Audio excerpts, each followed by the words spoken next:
Cheers, thanks. Yep.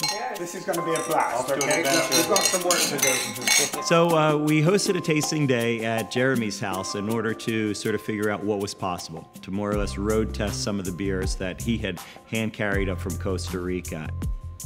It was really a wild array of different flavors in varying degrees of development. Very exciting for me to taste these flavors for the first time.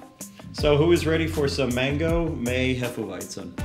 Well, the numbers seem to work out pretty well. I believe there's just enough small breweries in Costa Rica to support a full week of activity. Looks like this is a fair representation of pretty much that everything Costa Rica has for beer at the moment. We tried as best we could, this being Steve and I, to lay out all of the beers in terms of their strength and their flavor impact. So we would be going from mildest to strongest. Bear in mind, we only had their labels to go off of. So what we couldn't read, what we couldn't figure out, we didn't really know. Guess what? Blondie is not Blondie at all. Blondie belongs over here. Blondie's heavy hitter. 8.3% American double IPA. Let's leave this guy back here. I think we did fairly well.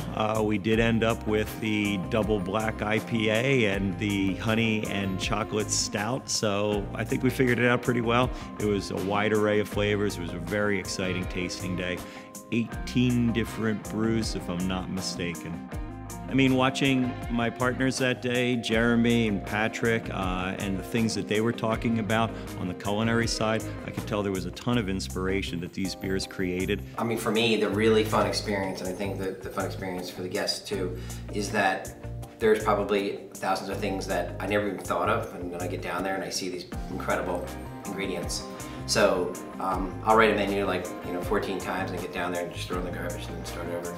I'll see so many good things. And I have to say, that's why I like people like Patrick, because my mind isn't concerned one iota with preparing a meal to go with this beer. I'm considering purely eating the stuff. What I'm hoping to get out of this trip is to provide an extremely pleasurable experience for the guests that we attract to the resort that week. There is certainly a spirit of adventure to this, and I think that with the talent we've gathered, it's going to be very exciting, very comprehensive, and we don't know exactly where it's going to end, but I think we're all going to get back on the plane heading home with big smiles on our faces.